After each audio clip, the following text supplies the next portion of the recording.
దద్దోజనం ఎలా ప్రిపేర్ చేసుకోవాలో ఈ వీడియోలో చూసేద్దాం. ఫస్ట్ అయితే మన రైస్ ఉడికించి పెట్టుకొని ఒక బౌల్ తీసుకొని ఏదైతే రైస్ ఉడికించి పెట్టుకున్నామో ఆ రైస్ని ఇందులో వేసుకోవాలి.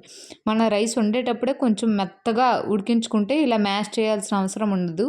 సో ఇలా రైస్ గట్టిగా ఉండేటప్పుడు ఇలా మెత్తగా మ్యాష్ చేసుకొని ఇప్పుడు ఆ రైస్ని పక్కన పెట్టుకొని తాలింపు రెడీ చేసుకుందాం. ఫస్ట్ అయితే స్టవ్ మీద కళాయి పెట్టుకొని ఆయిల్ కొద్దిగా హీట్ ఎక్కిన తర్వాత ఆవాలు, జీలకర్ర, మినపగుళ్ళు, శనగపప్పు, అలానే కొద్దిగా పల్లీలు, మీకు కావాలనుకుంటే మీరేంటంటే జీడిపప్పు కూడా యాడ్ చేసుకోవచ్చు. కరివేపాకు, ఎండుమిర్చి, అలానే సన్నగా కట్ చేసి పెట్టుకున్న పచ్చిమిర్చి వేసుకొని వాటిని బాగా ఫ్రై చేసుకోవాలి. ఇప్పుడు ఫ్రై చేసుకున్న దాన్ని పక్కన పెట్టుకొని ఇప్పుడు ఏదైతే మనం రైస్ పక్కన పెట్టుకున్నామో ఆ రైస్లో కొద్దిగా సాల్ట్, అలానే పాలు యాడ్ చేస్తున్నారు అందరూ. నేను ఇక్కడ పాలు ఏమి యాడ్ చేయలేదు.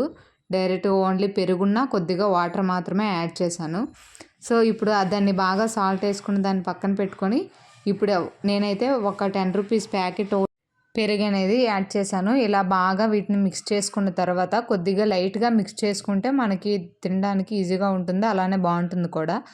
లైట్గా మిక్స్ చేసుకున్న తర్వాత మనం పక్కన ఏదైతే పోపు పెట్టుకొని ఉంచుకున్నామో దాన్ని ఇందులో యాడ్ చేసుకోవాలి. ఇలా యాడ్ చేసుకొని వీటిని కూడా బాగా మిక్స్ చేసుకోవాలి.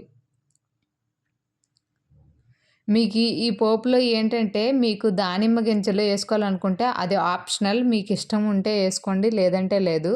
సో ఇక్కడ బాగుంటుంది కనుక నేనైతే యాడ్ చేసుకున్నాను.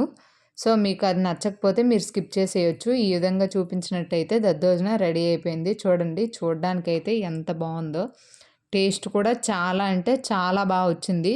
సో తప్పకుండా మీరు కూడా ట్రై చేయండి. ఎలా వచ్చిందో కామెంట్ బాక్స్లో కామెంట్ చేయండి. Bye bye.